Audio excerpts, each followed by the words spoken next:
The chambers of accusation. When we had entered this chamber of hell, I got closer to these souls that were in torment. I saw a woman that was skeleton, and covered by fire, for these doomed souls had no body in hell, just bones. The peoples will be burned to ashes, like thorns cut down and set ablaze. I knew that this was a woman thanks to her voice. She was being tormented by 2 demons, that were piercing her with trident. I saw on her hand that she was holding money, and she was saying, "Who can remove this money from my hand? I have suffered enough, I need peace." I was with the Lord that was shedding a lot of tears. He called her by her name, Miriam. "Look at me." When she turned toward the Lord, I saw that the woman had no eyes, for her eye's socket was empty, and fire was coming out of it. Her skeletal body was rotten and covered in worms. When she saw the Lord, she said, "Lord, save me." The Lord said, "Miriam, what did you do to be here?" She said, "My brother sent me money that I was supposed to give her fiancé. Given that I don't like that woman, I confiscated that money, and I used for my needs. And when my brother came to the city to pay a visit to his fiancé, I knew that he will discover the truth. Very quickly I went to apologize her fiancé, and I said to her, 'My brother sent you money, but I used it for my need.' And I told her, 'If my brother asks you whether I gave you the money or not, please don't say I did not give you, for he will be angry against me. Just say yes, you got it.' I told her not to deny, and when I died I saw that I was holding that money, and I can't get rid of it." Miriam said to the Lord, "Please, remember that I serve you all my life. I was an intercessor dedicated to you." The Lord said,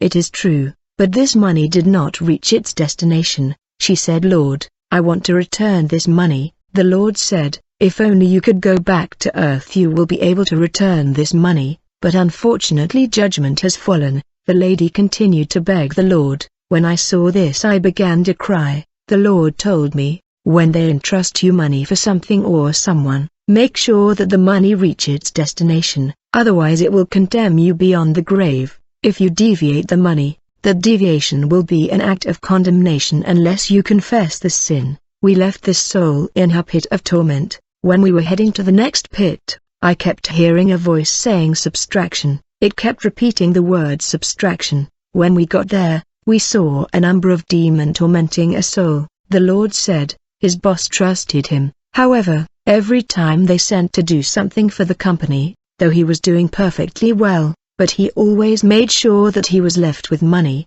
demons were piercing him on the belly that has become really big and rotten. The Lord said, "What is not yours is not yours." This is how he lost his soul. It was unbearable. At that moment I remember how many times I did exactly what this man did, which is subtraction. In this place people were accused and reminded of their sins. As we were moving in this chamber of accusation, we saw a soul that was captured by demon. They seemed to be taking her somewhere, and they told her, "We must take you to the tribunal." When they were heading to the tribunal, the Lord told me, "Let follow them." We followed these wicked spirits up to this horrendous place, where I saw a demon seated on an elevated throne. This evil judge seems to be a prince of demon. I saw how this captive soul was thrown violently on the ground by demons, before the throne of this prince of demon that was the judge of this tribunal of hell. This prince of demon was laughing at her. The evil judge opened the book of accusation, and began to read the act of condemnation of this lady. He read in a specific page that say that this lady was an intercessor, but she was spreading false testimony against his neighbor. This evil judge asked her, "Is it written in the book of your God that you should slander and criticize your brother and sister?" But this soul did not believe the accusation and condemnation against her, for she said, "I was a holy woman of God." The judge told the lady, "Everything that you ever done in your life is written in this book." The lady said to this prince of demon, "You are lying." The wicked judge replied to her, "It is true that our father Lucifer is the father of lies. We assumed that we are not denying anything, but everything written in this book are fact. They are deeds that you have done on the land. But since you don't believe me, behold this." I saw the evil judge lifting his hand in the air. As a result, a giant screen appeared in the air. I was there with the Lord watching images that were projected on the screen. We watched a video of a sister entering a local church. I noticed a lady standing with this intercessor. who told the sister of his church standing next her, "You see the lady entering the church, how she is walking, she has surely aborted. Just by the way she is walking I can tell, because I am wise. My grandmother has taught me all this technique of observation." While this video was showing, the Prince of Demon wrote the word condemnation as verdict against this woman. This lady intercessor watched the video of her false testimony, slandering and criticizing, and was dumbfounded. The Prince of Demon projected another video, where she was spreading this false information of abortion in the church among brother and sister, telling them, "Don't you know sister so-and-so have aborted?" She did not have proof, but she went on to destroy that sister reputation. This was her condemnation. The wicked judge told her, "It's your mouth that has condemned you," Matthew 12:36, "But I say unto you, that every idle word that men shall speak, they shall give account thereof in the day of judgment." The demon took this soul to her pit of fire. Another soul was brought before the wicked judge.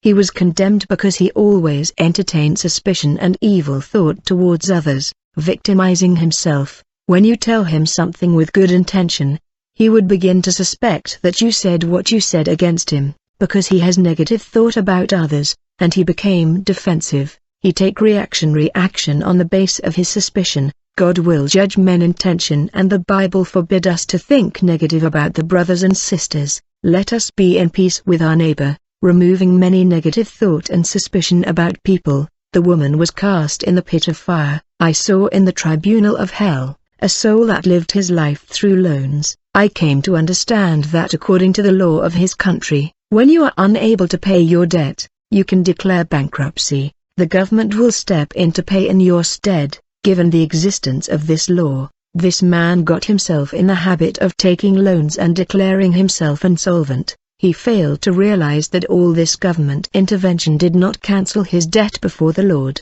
When he died, he fell in this place of torment because of loans.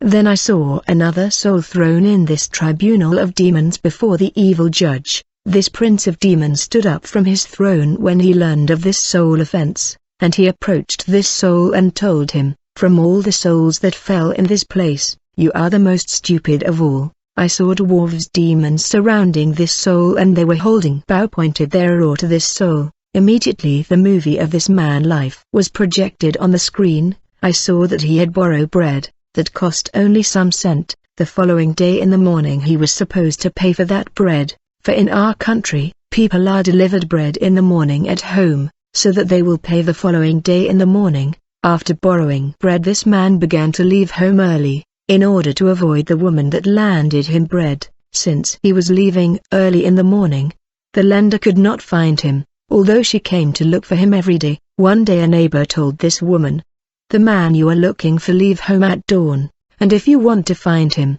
come at dawn." The following day, when she came at dawn, she finally met this man, who began to complain against the lady, saying, "Why have you come at this hour to get money? It's not normal." The woman replied to him, "I learned that you have been avoiding me, leaving home at dawn."